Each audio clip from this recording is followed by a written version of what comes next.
नाही वापरून देऊन टाकल्या लोकांना 33 कोटी देवाला चिंता पडले. नारदाला पाठवून दिले.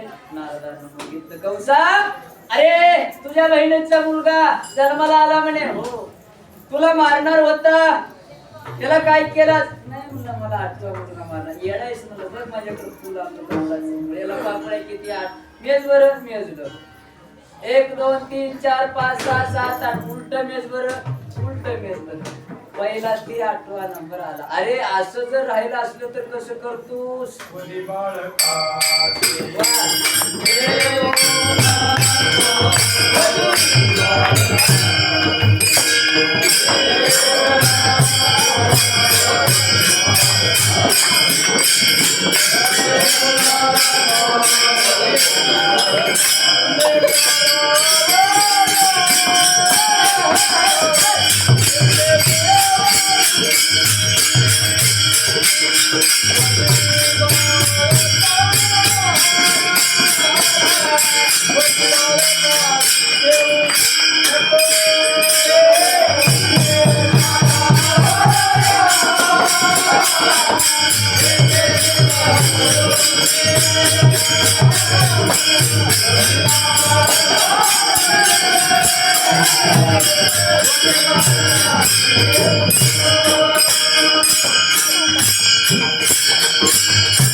अरे बाबा लवकर त्या बाळाला मार, नाहीतर काय सांगता येत नाही.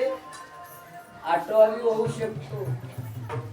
कारण रावणाचं पापाचं घडा भरलं नव्हतं, थोडस कमी होतं. त्याच्यानं त्याच्या हातानं पाप करायला लावलं तरच बरं याच पायली भरत. आपल्याकडे म्हणतात की महाराज एवढा आहे म्हणलं सप्ताह करू देना, पट्टी देना, पंगत देना, देणाऱ्याला देऊ देना, सोयरी होऊ देना, चांगले काम गावात करू देना, तरी बी अजून त्याच चाललंय बघा. देवाने त्याच्याकडेच बघलंय बघा. त्यालाच पीक पिकते, त्याच्याकडेच पैसा, त्याच्याकडेच सोनं, त्याच्याकडेच चांदी, त्याच्याकडेच सत्ता संपत्ती बघला. त्याचं पायली भरावं लागते. माय देवाने उघडं घालते काय नाही. तसं कंसाची पायली भरायला थोडस कधी नारदानं सांगितल्या बरोबर फिट बसलं त्याच्या डोक्यात. घेतला लेकराला गेला आणि शिळा होती दगड आणि त्या दगडावर फिरवलं. 1 2 3 4 आणि 5 6 लेकराला कंसाने मारले. 6 मारले, 6 लेकराला मारलं. आता देवाला चिंता लागली, आपल्याला अवतार घ्यायचा आहे. भगवंताला शेषी भगवंताला सांगितलं आपल्याला अवतार घ्यायचा आहे. कुठं? परतवी तलावर.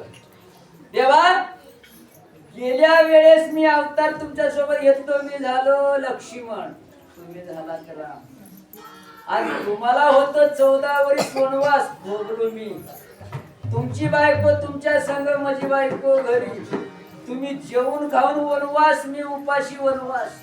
14 वर्ष ब्रह्मचारी राहिलो, 14 वर्ष खाली न बसता उभा टाकलो, 14 वर्ष न जेवता तुमची सेवा करावी लागली. असला वनवास मला नको रे बाबा. तुमचं बघा लहान झाले की तुमचं काम करावं लागते. देवाने म्हणलं आता लहान होऊ नको, आता तू वडील आता मी तुमचं सगळं आज्ञा पालन करतो. तुम्ही वडील व्हा म्हणजे मोठे व्हा, मी लहान होतो. तेच भगवंताने सांगितलं. मला माहित आहे देवाचं राजकारण कसं राहते. मला वडील व्हा, तुम्ही पुढे जाऊन जन्म घ्या. तिथं आपला मामा बसलंय जीव खायला, म्हणजे त्यानं मला मारलं की तुम्ही मोकळे. नाही बाबा, त्या बंदी मथुरेमध्ये बंदी शाळेत तुला जन्म मी देऊ देणार. तू जा. 7 महिन्याचं वनवास भगवंतानं ते पोटामध्ये जिरवलं. वसुदेवाची दुसरी बायको रोहिणी तिच्या पोटामध्ये आता 8वा अवतार भगवंताला यायचा. 33 कोटी देवाला सांगून टाकलेले मी अवतार घेण्यासाठी निघालो, तुम्ही सुद्धा चला. सगळे देवाने जिकडे तिकडे अवतार घ्यायला लागले. भगवंताने श्रावण महिन्यामध्ये रात्री 12 वाजता तैम होता रात्रचं 12 आणि भगवंत वार होता नक्षत्र होत रोहिणी आणि तिथी होती अष्टमी. भगवंतानं रात्री 12 वाजता पाऊस पडत असताना 8 वर्षाची मूर्ती होऊन पुढे उभं राहिली. आपल्या आई वडिलाला उठवतात, उठा कोण तुमचाच मुलगा आहे. अरे बाबा बाळ तर लहान असतो, तू एवढा मोठा दिसायला लागलेला आहे, तुला लेकरू कसं म्हणतील लोकांनी. नाही बाबा एक काम सांगण्यासाठी मी मोठं झालो. कोणतं काम आहे ते?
नंदाच्या घराला मजले ही गोकुळाला. बाबा मला इथं ठेवू नका, मग नंदाच्या घराला न्या, गोकुळामध्ये मला ठेवू नका. होय रे बाबा, गोकुळामध्ये ने म्हणतो. सकाळी तुझा मामा जर आला, विचारलं लेकरू कुठे, सांगितलं तिथं माया नावाची मुलगी जन्माला आली, मला तिथं ठेवा, तिला घेऊन या. बर तू सांगतोस बरोबर आहे, पण इथं आम्हाला जाता कसं येईल? का द्वारपाल उभा टाकून आहेत की आम्हाला जाऊ देईल का येणे? सांगितलं मनसी रक्षेपाळ. सगळ्याला मी झोपू घालतो, हे झोपत नसेल तर पाजवतो, त्याला समाधान करतो, चिंता करायची भगवंताने. पण बाबा आमच्या हातामध्ये पायामध्ये बेड्या आहेत रे, आम्हाला कसं जाता येईल? काय नाही म्हणून मी लहान झालो, इथं टोपल्या त्या टोपल्यात ठेवा, मला उचला. देव लहान झाले, टोपल्यात ठेवल्याबरोबर टोपलं उचललं, चमत्कार झाला. उचललेला पाहिजे पायातले हातातले बेड्या बंधन गळून गेले. पुराणात सांगतात आपल्याला सुद्धा बेड्या आहेत. जन्म मरण हे बेडीच आहे. दुःख रूप संसार हे बेडी आहे. या दुःख सागरातून जन्म मरणापासून मुक्ती मिळायचं असं तर देवाला जवळ घ्या. हे सगळं बंधन सुटून जातात. चला भगवंताला घेतले निघाले. जात असताना यमुना नदी बघितली. देव माझ्या घरातून जातात, मला का दर्शन देत नाही. वाढायला लागले. लेकराला मारल म्हणून वसुदेवानं टोपलं करायला लागलं. यमुना नदी वाढायला लागली. देवाला कळालं या यमुना नदीनं माझ्या बापाला मारल. भगवंताने अंगुष्ट काढले आणि लगेच परमान सगळ्याला वेळ आहे कमी. सगळ्याला आता आणि तस तर आपल्या फडामध्ये घड्याळाकडे बघायची गरज.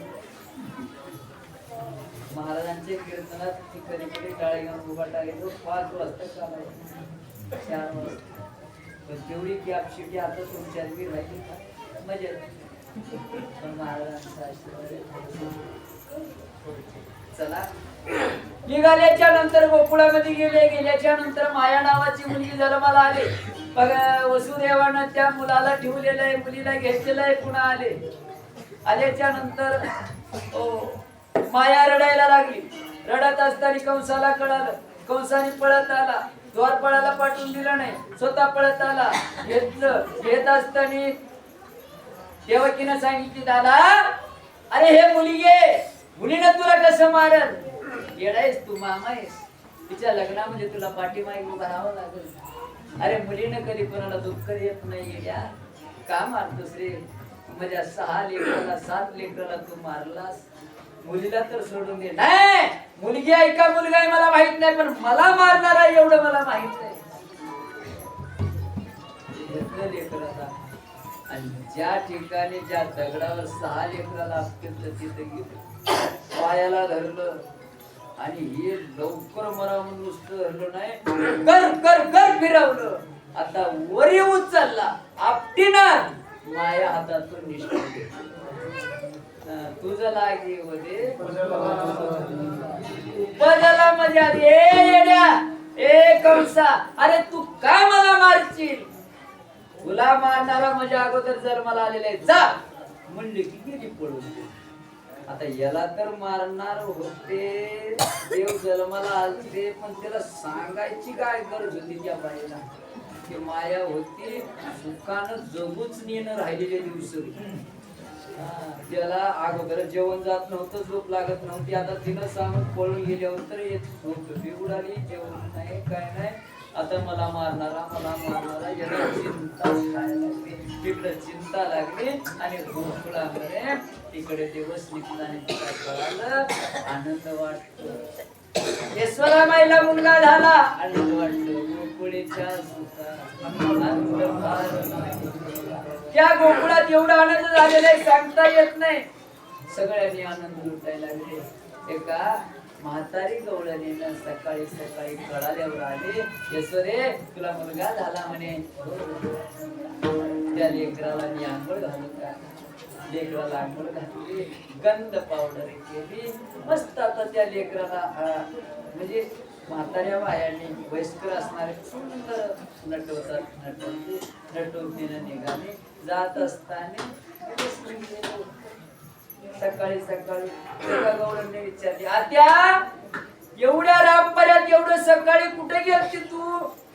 येडी आहेस का. पण तुला माहिती नाही यशोदेला मुलगा झाला. मुलगा कधी झाला मला माहिती नाही. रात्री झाला म्हणे, फाटे झाला म्हणे, मलाही माहित नाही. कळालं की मी पळत गेलो, आंघोळ घालून आलो. असं आहे का. त्या गवळणीला हिला सांगितली. मी न जाऊन दुसरीला सांगितलं. गवळण म्हणती हो म्हणती गवळण.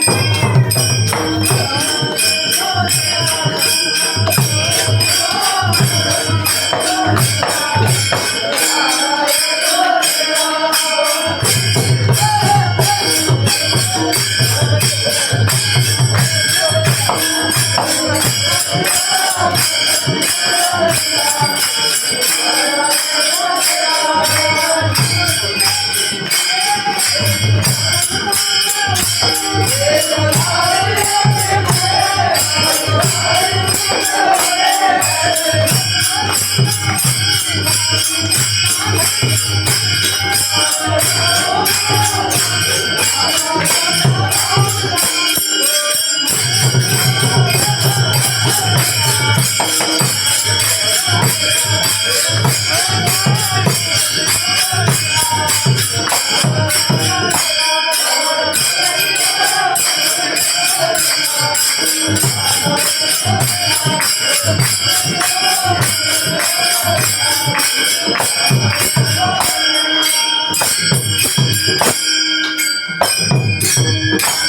गवळण म्हणती हो म्हणती गवळणीला गवळण सांगायला लागले यशोदेला मुलगा झाला यशोदेला मुलगा झाला धावती सगळे धावायला लागले वाटेत सगळे सोडा वाटायला लागले आनंद करायला लागले का आनंद झाला बाळकृष्णानंद आनंदाच्या गुडिया थोरणे करते कथा गाते आनंद त्या ठिकाणी झालेले अनेक लोकांनी येऊन बघायला लागले आनंद लुटायला लागले पुढे कळायला लागले आनंद झालेले तिकडे आनंद झाला आनंदाच्या भारात तिकडे पण तिकडे चिंता लागली पावसाला चिंतेमध्ये मिटिंग बसवल्यानंतर सगळ्याला बोलवलं अरे माझा शत्रू जन्माला आलेला आहे म्हणे कोणी जाऊन त्याला मारून आलं तर मी तुम्हाला अर्ध राज्य देणार आहे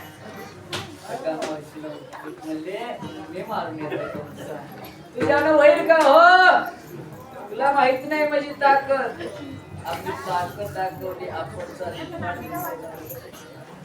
असं म्हणतात तिनं कुंकू लावत नव्हती जर त्या पुतना मावशीनं कुंकू लावली तर एका वेळेला 12 क्विंटल कुंकू लागतो गावीला तिला किती असेल बघली तिने गेले सुंदर असं रूप घेतली गेले यशोदे तुला मुलगा जन्माला म्हणे हो मुलगा मला सांगितलं नाही तू ये बरं लेकराला बघू दे कोण असते तुझी मावस बहीण आहे मला मावशीच नाही बहीण नाही मला दाखव इकडे नाही मला सकाळपासून त्या लेकराला कोण झोपू दिलं नाही आलेले घेतात आता झोपलं भगवंतानं पाळण्यामध्ये होते विचार केले आपण दुकान तर लावल्या गिऱ्हाईक तर आलंय आणि पहिल्या नंबरच्या गिऱ्हाईकला जर आपण जर वापस पाठवून दिलं तर आपलं दुकानच बंद पडते देव रडायला लागले झोपला तर नाही लबाड बोलतो झालं इकडं दिल्याच्या नंतर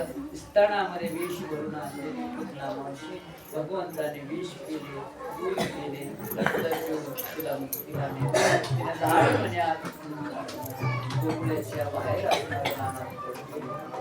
भगवंताला कंसाला कळालं कंसा तुला पुतना मावशी गेली तिकडेच गेली रे बाबा पुन्हा असणार अजून मीटिंग बसवलं माझ्यावानी एक बारीक महाराज सांगितला मी मारून येतो सांगितलं तुझ्यानं होत नाही पुतना मावशी एवढी दांडगी एवढी मोठी होती तिने तिकडेच गेली तिची पुण्यतेची तिची हाडं तिकडे झाले तेरवी सकट आणि तू काय नाही मला मी महाराज होऊन जातो बरं बाबा पण देवाला काही ते डुप्लिकेट महाराजली बरं दिसणार म्हणजे सबच्या पुरतं माळ घालणं बरं वाटत चांगला निष्ठावंत लागतो नाही म्हणलं तू बघ केस तयार कर राक्षसाचे केस सगळे केस काढला बालाजीला गेल्या चक्री केला जाणव टाकला पंचांग घेतला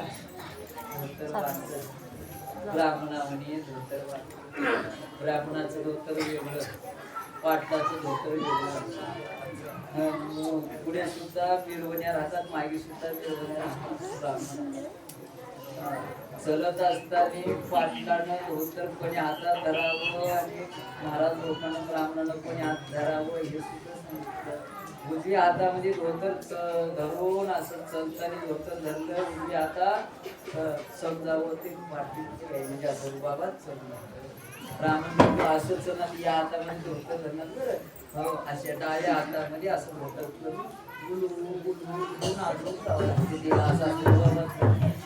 तसंच त्याच प्रकारे निघाला जात असताना पंचांग बघायचंय पंचांग गावात गेलेला पंचांग बघत आणि सरळ येशो सुदामाईच्या नंदाच्या घरी गेला.